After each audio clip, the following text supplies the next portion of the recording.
पारासोम्पैथी channel के इस video में मैं डॉक्टर रामदेव लमोरिया आज आपके साथ बात करूंगा स्किन फंगल इन्फेक्शन के बारे में कि ये क्या होता है, कैसे आप इसको जान पाएंगे, अगर आपको हो गया है तो क्यों हुआ है और इसको हम कैसे रोक सकते हैं, कैसे इससे बच सकते हैं और लास्ट में जानेंगे होम्योपैथी ट्रीटमेंट के बारे में कि इसको परमानेंटली कैसे ठीक किया जा सकता है। तो इस वीडियो को लास्ट तक जरूर देखिएगा। सबसे पहले हम जानते हैं कि स्किन फंगल इन्फेक्शन क्या है। हमारी स्किन या हमारा चर्म जो होता है इसके ऊपरी हिस्से के अंदर हमारी बैक्टीरिया और फंगस दोनों ही रहते हैं, लेकिन ये हमारी स्किन को इन्फेक्ट नहीं कर पाते हैं। उसका कारण होता है कि उनका जो रेशियो होता है, उनका जो अनुपात होता है वो बराबर रहता है, तो उस वजह से एक दूसरे को कंट्रोल किए हुए रहते हैं। लेकिन किसी भी कारणवश स्किन बैरियर आपका रप्चर होता है, स्किन बैरियर आपका डैमेज होता है, तो वो आपकी फंगस आपकी स्किन को इन्फेक्ट कर जाती है और आपको डेवलप होता है स्किन फंगल इन्फेक्शन।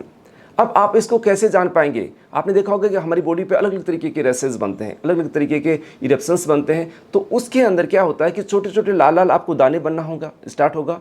उसके अंदर आपको खुजली आएगी, वो धीरे धीरे घेरा बढ़ता जाता है, सर्किल का रूप लेता है और वो अलग अलग इरेगुलर शेप भी कई बार बन जाती है। उसमें इतनी तेज़ खुजली आती है कि अगर आप खुजाने का बार बार मन करता है तो इवन कई बार हम खुजाते खुजाते वहाँ से ब्लीडिंग भी स्टार्ट हो जाती है।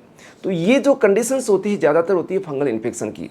और इसमें भी जब नमी का मौसम होता है, बरसाती मौसम होता है, तो ये स्किन फंगल इन्फेक्शन बहुत ज़्यादा तेज़ी के साथ बढ़ती है। तो आज की इस वीडियो में लास्ट में आपको बताएंगे कि नमी के मौसम या बरसात के मौसम के अंदर कौन कौन सी ऐसी होम्योपैथिक मेडिसिन है जिसको परमानेंटली इसको ठीक कर सकती है। अब नेक्स्ट हम जानते हैं कि ये आपको ही क्यों होता है, इसका कारण क्या है। फ्रेंड्स, ये आपके एक दूसरे पर्सन को इन्फेक्टेड पर्सन के कांटेक्ट में आने से फैलता है, या उस व्यक्ति ने अगर कोई सामान यूज़ किया उसको आपने यूज़ कर लिया तो उसके माध्यम से भी आपका वो इन्फेक्शन आपके तक आ सकता है। तो आप इन्फेक्टिव पर्सन से इस तरीके से बचें कि उसके कुछ आर्टिकल्स को आप यूज़ नहीं करें, या इन्फेक्शन से रिलेटेड जैसे आपकी बेडशीट है, टॉवल्स हैं या पर्सनल यूज़ का कोई मटेरियल है वो आप इस्तेमाल नहीं करें, पहली चीज़। सेकेंड चीज़ होती है कि आपको ये ज़्यादा होने का कारण है कि आपकी इम्यूनिटी कम होना। आपने देखा होगा कि अगर 5 मेंबर परिवार में है, उसका एक व्यक्ति इन्फेक्टेड है, सबको क्यों नहीं होता? क्योंकि सबकी इम्यूनिटी, रोग प्रतिरोधक क्षमता अलग अलग होती है। यानी जिन लोगों की रोग प्रतिरोधक क्षमता कम होती है उनको इन्फेक्शन के चांसेस ये बढ़ जाते हैं। जैसे छोटे बच्चे हैं, बूढ़े हैं, या प्रेग्नेंट लेडीज है, या जिनको डायबिटीज़ की समस्या है, उन लोगों को ज़्यादा होने के चांसेस होते हैं। अब बात करते हैं कि इसका मुख्य और कारण दूसरा क्या है। फ्रेंड्स, हम क्या करते हैं जनरल रूटीन के अंदर हैवी एंटीबायोटिक्स का इस्तेमाल करते हैं, या किसी कारण से हमें करना पड़ता है, या हम गलती के साथ बिना डॉक्टर की सलाह से काफ़ी एंटीबायोटिक्स का इस्तेमाल करते हैं। तो उससे क्या होता है, आपकी स्किन के ऊपर जो फंगस और बैक्टीरिया का रेशियो होता है वो डैमेज होता है। उसकी वजह से आपकी फंगस बढ़ जाती है, बैक्टीरिया कम हो जाते हैं एंटीबायोटिक्स यूज़ करने से, तो वो आपकी स्किन को इन्फेक्ट करके स्किन फंगल इन्फेक्शन डेवलप करता है। तो आप कभी भी इस तरीके की एंटीबायोटिक्स बिना डॉक्टर की सलाह से नहीं लें। या फिर आप क्या होता है, नमी वाले एरिया में रहते हैं, आपको पसीना ज़्यादा आता है, मौसम के अंदर ज़्यादा नमी है, उस कारण आपके कपड़े हैं गीले रहते हैं। लंबे समय तक अगर कपड़े आपके गीले रहेंगे तो वो जो आपकी स्किन के कांटेक्ट में आने से वहाँ पर स्किन का जो बैरियर होकर डैमेज होकर आपको स्किन फंगल इन्फेक्शन हो सकता है। अब बात करते हैं कि आपने जान लिया कि आपको स्किन फंगल इन्फेक्शन है, क्योंकि स्किन फंगल इन्फेक्शन अलग अलग पार्ट के ऊपर अलग अलग नामकरण के साथ जाना जाता है। जैसे आपके सर के अंदर है तो उसको बोलते हैं टीनिया कैपिटिस, चेहरे पे हो गया तो वो अलग तरीके का नाम देते हैं टीनिया फेसी, बॉडी के एब्डोमिनल वाला पार्ट में या थोरेक्स वाला पार्ट के अंदर होता है तो उसको बोलते हैं टीनिया कॉर्पोरिस। आपके इंग्वाइनल या प्राइवेट पार्ट्स के आसपास होता है जिसको बोलते हैं टीनिया क्रूरिस या जो कीच।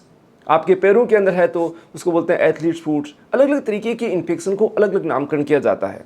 लेकिन जो जनरली कभी भी जब नमी का मौसम होता है तो ये चीज़ें किसी भी तरीके का इन्फेक्शन वो फास्ट ग्रोथ करके आपको ज़्यादा परेशान करता है।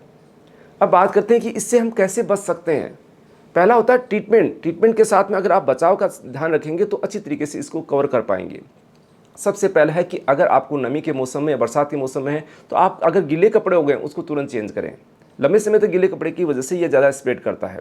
आप हैवी एंटीबायोटिक्स, मैंने अभी बताया ना आपको कि एंटीबायोटिक्स का कम से कम इस्तेमाल करें, या बिना डॉक्टर की सलाह या ज़रूरत नहीं है तो आप उसका इस्तेमाल नहीं करें। आप अपनी इम्यूनिटी को मेंटेन करके रखें। आपके डाइजेशन सिस्टम अगर आपका अच्छा है, पाचन अगर अच्छा है तो आपकी इम्यूनिटी अच्छी रहेगी। तो अपने डाइजेशन सिस्टम पे ध्यान दीजिएगा। आप जो भी डिटर्जेंट्स यूज़ करते हैं उसका कम से कम इस्तेमाल करें, क्योंकि ये जो डिटर्जेंट्स होते हैं आपकी स्किन को डैमेज करते हैं, उसकी वजह से भी स्किन फंगल इन्फेक्शन डेवलप होने लग जाते हैं। या फिर आप डायबिटिक पेशेंट तो अपने शुगर को कंट्रोल करके रखें, उससे भी आपको काफ़ी इसके अंदर कंट्रोल करने में इसको मदद मिलेगी। अब बात करते हैं कि अगर आपको स्किन फंगल इन्फेक्शन है वो भी नमी के मौसम में या बरसात के मौसम के अंदर, तो मैं आपको कुछ पर्टिकुलर मेडिसिन बताऊंगा जो अच्छी राहत देती है इसके अंदर, और इन चीज़ों को परमानेंटली ठीक किया जा सकता है।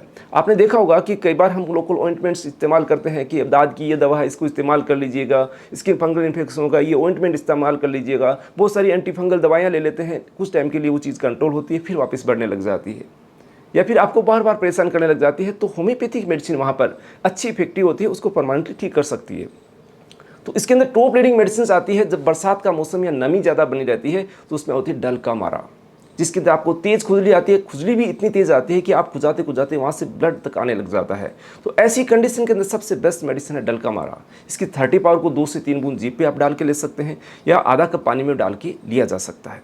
ये छोटे बच्चों बड़े बूढ़ों को सभी को दी जा सकती है, बिल्कुल सेफ मेडिसिन है। सेकेंड जो टॉप लीडिंग मेडिसिन आती है नमी के मौसम में, वह थूजा ऑक्सीडेंटलिस, जिसको किंग ऑफ एंटीसाइकोटिक ड्रग्स बोला जाता है। फ्रेंड्स, ये जो भी फंगल इन्फेक्शन किसी भी तरीके का हो, ये बहुत अच्छी इफेक्टिव होती है। जहाँ पर आपको खुजली आती है, खुजली के साथ में ऐसा लगता है कि कुछ चीज़ें काट रही है, जैसे चींटियाँ काट रही है, कुछ चुभ रहा है, ऐसा अगर सेंसेशन है आपको फंगल इन्फेक्शन के, तो सबसे बेस्ट मेडिसिन है थूजा। इसमें भी बहुत ज़्यादा तेज़ खुजली आती है या आपके खुजाते खुजाते वहाँ से पानी जैसा नमी बढ़ने लग जाती है पार्ट्स के ऊपर, तो उस कंडीशन में भी सबसे अच्छी मेडिसिन है थूजा ऑक्सीडेंटलिस।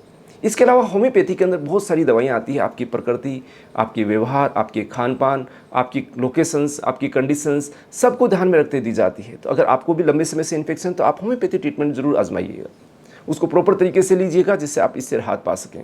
अगर आप हमारे से परामर्श चाहते हैं तो दिए गए व्हाट्सअप नंबर के द्वारा अपॉइंटमेंट लेके कंसल्ट कर सकते हैं। फ्रेंड्स, अगर आपको जानकारी अच्छी लगी तो इसको लाइक कीजिए, शेयर कीजिए। चैनल को अभी तक सब्सक्राइब नहीं कर पाए तो सब्सक्राइब करना नहीं भूलें। मिलते हैं नई नई वीडियोज़ के साथ। धन्यवाद फ्रेंड्स।